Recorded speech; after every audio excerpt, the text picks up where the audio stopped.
Hello students, स्वागत है आपके अपने यूट्यूब चैनल नैतिक शिक्षा केंद्र पर। आज मैं लाया हूं आपके लिए क्लास 9 के विज्ञान के मॉडल सेट का सभी प्रश्नों का शानदार हल। और हम बढ़ते हैं पहला प्रश्न की ओर। आपका पहला प्रश्न है, निम्न में किन राशियों का एसआई मात्रक समान होता है? तो चाल और वेग का एसआई मात्रक समान होता है। अगला प्रश्न, निश्चित दिशा में निश्चित दिशा में वस्तु द्वारा तय की गई दूरी को कहते हैं, यानी क्या कहते हैं? तो विस्थापन कहा जाता है। ऑप्शन सी सही हो जाएगा। अगला प्रश्न है,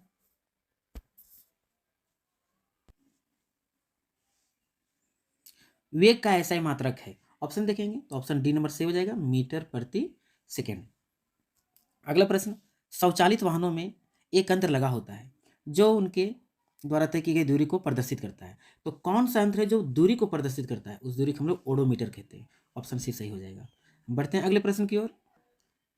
आपका अगला प्रश्न है, यदि पिंड का द्रव्यमान दोगुना कर दिया जाए और वेग आधा हो जाए तो पिंड का रैखिक संवेग होगा, यानी पी का संवेग क्या होगा? तो हमें पता है कि पी का संवेग बराबर होता है एम गुने भी, यानी कि इसमें कह दिया है द्रव्यमान को आधा कर दिया जाए, सॉरी द्रव्यमान को दोगुना कर दिया, तो द्रव्यमान को हम 2 से गुना कर देंगे और वेग को आधा कर देने के लिए कहा है था, यानी 1/2। इस प्रकार से देखें तो ये और ये कट जाता है, भी रहेगा, यानी फिर भी अगर देखा जाए तो एम इंटू भी, यानी एम भी रहता है। फिर से संवेग जो है तो उतना ही रहता है।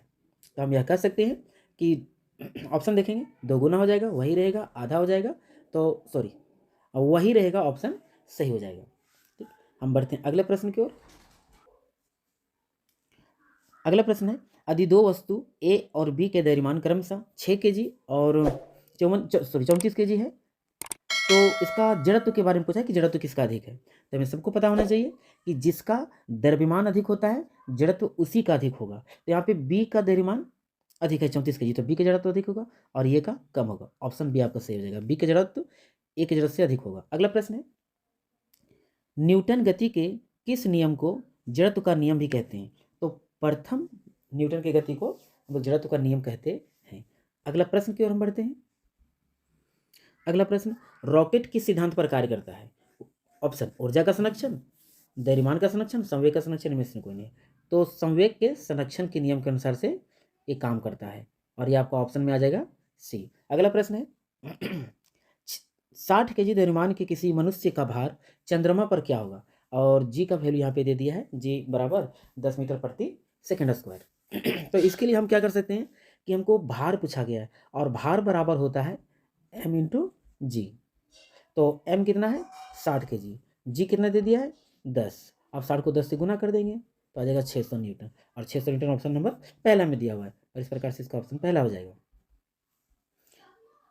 आपका अगला प्रश्न है 10वां, यदि दो वस्तुओं के बीच की दूरी को आधा कर दिया जाए तो उनके बीच की गुरुत्वाकर्षण बल किस प्रकार प्रभावित होगा? इसके लिए एक फॉर्मूला आता है, बल बराबर G into M by D square. अगर इस फॉर्मूला को लगा करके देखेंगे तो आपका दोगुना घट जाएगा, यानी सी ऑप्शन सही हो जाएगा। हम बढ़ते हैं अगले प्रश्न की ओर। आपका अगला प्रश्न है 11 नंबर, ध्वनि किस माध्यम से गमन करती है? ऑप्शन देखें तो ध्वनि एक ऐसा है कि ठोस द्रव गैस सभी में गमन करती है, तो ऑप्शन डी आपका सही हो जाएगा। अगला प्रश्न है, वायु में ध्वनि तरंगे निम्न में से किसका उदाहरण है? तो अगर देखा जाए तो अनुदैर्ध्य तरंग का उदाहरण आता है। प्रश्न संख्या 13, मानव श्रवण की श्रव्य परास की ऊपरी आवृत्ति सीमा लगभग होती है। तो ये होता है 20 हर्ज से 20,000 हर्ज तक होता है। तो ऊपरी सीमा 20,000 हर्ज होता है, और 20,000 हर्ज यहाँ पे ऑप्शन में नहीं दिया है। तो 20,000 हर्ज को 20 किलो हर्ज भी कहा जाता है, इसलिए ऑप्शन नंबर ये सही हो जाएगा। अगला प्रश्न है, दो विभिन्न पदार्थों के कणों को सौता मिलना क्या कहलाता है? तो इसे हम लोग विसरण कह देते हैं। अगला प्रश्न की ओर हम बढ़ते हैं,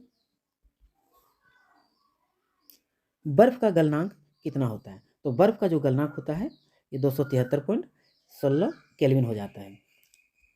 16वां प्रश्न, निम्नलिखित में किसे सबसे अधिक संपीड़ित किया जा सकता है? तो ऑप्शन देखेंगे तो सी नंबर, यानी कि हाइड्रोजन गैस को सबसे ज्यादा मात्रा में संपीड़ित किया जा सकता है। प्रश्न संख्या 17, निम्नलिखित में कौन यौगिक का उदाहरण है? अगर ऑप्शन देखें तो जल यानी ऑप्शन नंबर सी, ये यौगिक का उदाहरण है। अगला प्रश्न है 18 नंबर, पीतल किस धातु का मिश्रण है? तो पीतल जिंक और कॉपर का मिश्रण होता है।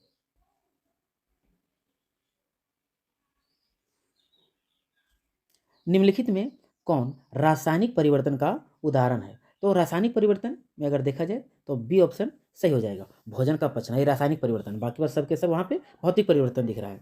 अगला प्रश्न 20 नंबर, सोडियम ऑक्साइड का सूत्र निम्नलिखित में कौन है? तो सोडियम ऑक्साइड का सूत्र होता है NaO। अगला प्रश्न 21 नंबर, 36 ग्राम जल में जल के कितने मोल मौजूद है? इसमें मोलों की संख्या ज्ञात करने के लिए कहा दिया है। तो इसके लिए हम क्या करते हैं, सबसे पहले हम जल का द्रव्यमान ज्ञात करते हैं, मोलर द्रव्यमान। तो इसका आता है जल का 2 × 1 + 16 आ जाएगा। अगर यहाँ पे कैलकुलेशन कर दे तो 18 आ जाता है। ये जल का मोलर द्रव्यमान निकल जाता है। दिया गया द्रव्यमान कितना है? सॉरी 36 दिया गया है। तो ये मोलों की संख्या बराबर होता है दिया गया द्रव्यमान यानी दिया गया द्रव्यमान बटे मोलर द्रव्यमान। मोलर द्रव्यमान 18 है। अगर इसको हम कट कर देते हैं तो आ जाता है 2, यानी 2 आपका बी ऑप्शन में, और यही आपका सही हो जाएगा। इसी प्रकार से हम अगला प्रश्न की ओर बढ़ते हैं। प्रश्न संख्या 22वां, C2H2 का मोलर द्रव्यमान चाहिए।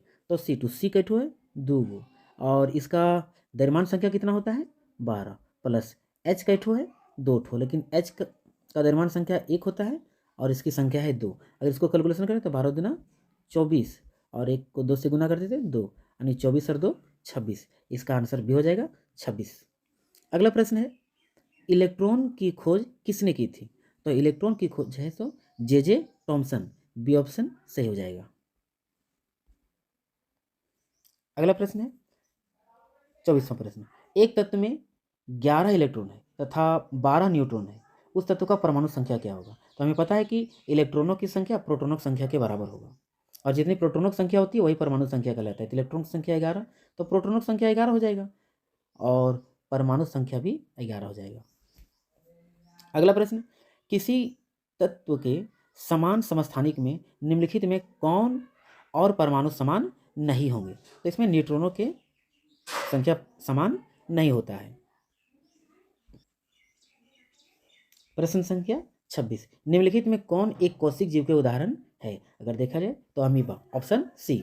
अगला प्रश्न आपका आता है, लाइसोसोम का निर्माण कौन करता है? ऑप्शन नंबर सी, गोल्जी उपकरण। अगला प्रश्न 28वां, किसी झिल्ली के आर पार पदार्थों का आना जाना किस प्रक्रिया द्वारा होता है? तो ये प्रासरण की प्रक्रिया द्वारा होता है। अगला प्रश्न है, पौधे के शीर्ष पर कौन सा उत्तक पाया जाता है? विभाज्योतक उत्तक। अगला प्रश्न 30वां, रक्त के तरल आधात्री भाग को क्या कहते हैं? तो इसे प्लाज्मा कहा जाता है। अगला प्रश्न 31वां, श्वेत क्रांति किससे संबंधित है? तो दुग्ध उत्पादन से संबंधित है। 32वां प्रश्न, निम्नलिखित में कौन रबी फसल का उदाहरण है? धान, मक्का, अरहर, चना। तो चना आपका रबी फसल का उदाहरण है। अगला प्रश्न है 33वां, जीवों के वर्गीकरण का सर्वाधिक मूलभूत लक्षण क्या हो सकता है? सी, कोशिका संरचना। 34 प्रश्न है, पादप वर्ग का उभयचर वर्ग किसे कहते हैं? तो ब्रायोफाइटा को कहते हैं। प्रश्न संख्या 35वां, व्हेल निम्नलिखित में किस वर्ग से संबंधित है? सी, स्तनपायी। 36वां प्रश्न, वैश्विक उष्णन के लिए कौन से गैस उत्तरदायी यानी ग्लोबल वार्मिंग के लिए? तो कार्बन डाइऑक्साइड। ये नंबर ऑप्शन सही हो जाता है। प्रश्न संख्या 37वां, जल प्रदूषण से निम्नलिखित में कौन सा प्रभाव नहीं होगा? तो ऑप्शन देखा जाए तो डी नंबर नहीं होगा, फेफड़े संबंधी रोग नहीं हो सकता जल प्रदूषण से। हम बढ़ते हैं अगला प्रश्न की ओर। 38वां प्रश्न, निम्नलिखित में कौन असंक्रामक रोग है, मतलब एक दूसरे से फैलने वाला नहीं होना चाहिए? तो देखो, खांसी, हैजा, कालाजार, ये सब फैलने वाला रोग है, लेकिन रतौंधी रोग किसी दूसरे में फैलता नहीं है, इसलिए ऑप्शन नंबर बी आपका सही आंसर हो जाएगा। अगला प्रश्न आपका आता है, निम्नलिखित में कौन दीर्घकालिक रोग के उदाहरण है? मतलब कोई रोग जो हमेशा बहुत लंबे समय तक रहता है, इसमें से कौन सा है? तो टीबी एक ऐसा रोग है जो दीर्घकालिक रोग में आता है। आपका लास्ट प्रश्न यानी 40वां ये है कि जीवाणु निम्नलिखित में कौन वर्ग में आते हैं?